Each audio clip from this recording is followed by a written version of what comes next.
मुंबईतील अनेक शाळांना लवकरच टाळं लागणार आहे। बेकायदा 53 शाळांविरोधात गुन्हे दाखल करण्यात आलेले आहेत। पालिकेने 167 शाळांना अनधिकृत घोषित केले आहे। विद्यार्थ्यांना मान्यताप्राप्त शाळांमध्ये प्रवेश देण्याचे निर्देश देण्यात आले।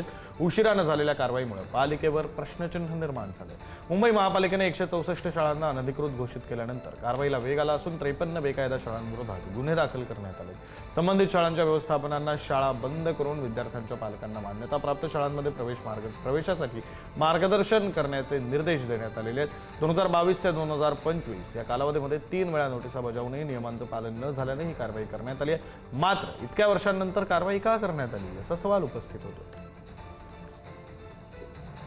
प्रतिनिधी शिल्पा नरवडे या संदर्भातले अधिकचे तपशील देतात। शिल्पा,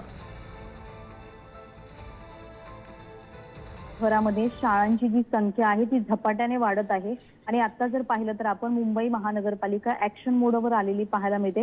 मुंबईतल्या अनेक शाळा आहेत त्यांना आता लवकरच टाळं लागणार आहे, कारण ज्या विद्यार्थ्यांचं मुलांचं भवितव्य आता अंधारात आलेलं पाहायला मिळते।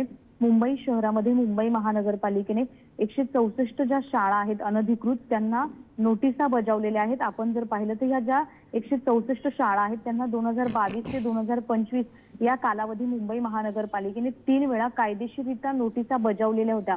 मात्र मुंबई महानगरपालिकेने 3 वेळा नोटिसा बजावूनही कारवाई का केली नाही असा प्रश्न उपस्थित राहतोय। मात्र सध्या आता मुंबई महानगरपालिका अलर्ट मोडवर आलेली आहे। ऍक्शन मोडवर येत मुंबई महानगरपालिकेने थेट 53 शाळांविरोधात गुन्हे देखील दाखल केल्याचं पाहायला मिळतंय आणि आता या शाळांना लवकरच टाळं देखील लागणार आहे।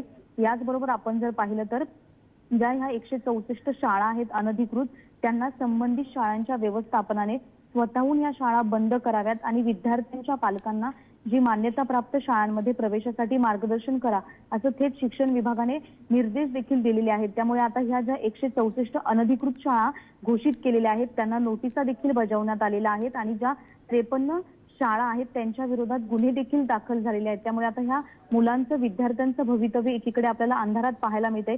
मात्र शिक्षण विभागाने जे निर्देश दिलेले आहेत त्या निर्देशांचं आता शाळांचे व्यवस्थापन जे आहे ते पालन करणार का हे पाहणं देखील महत्त्वाचं असेल। यापूर्वी देखील 3 वेळा मुंबई महानगरपालिकेने नोटिसा बजावल्या होत्या, मात्र जी कायदेशीर कारवाई आहे तीच केलेली नाही। मात्र आता देखील नोटिसा बजावलेल्या आहेत, पुढील कारवाई जी कायदेशीररित्या होते का हे पाहणं देखील महत्त्वाचं असेल। विक्रांत, धन्यवाद शिल्पा दिलेल्या या सगळ्या माहितीसाठी।